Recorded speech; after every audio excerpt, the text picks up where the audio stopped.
విమానం ఎక్కించావా నాన్న ఒకసారి? విమానం అంటే నీకెందుకు అంత ఇష్టం నానా? మేఘాల్లో నుండి కిందకి చూస్తే ఆ.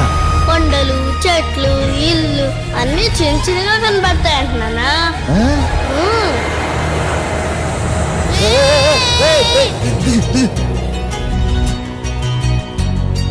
ఇట్రా, ఇట్రా. ఏంట్రా అలా ఎక్కావు? విమానం అనుకున్నావా ఏంటి? భయపడ్డావు కదా? నేనెందుకు భయపడతానయ్యా?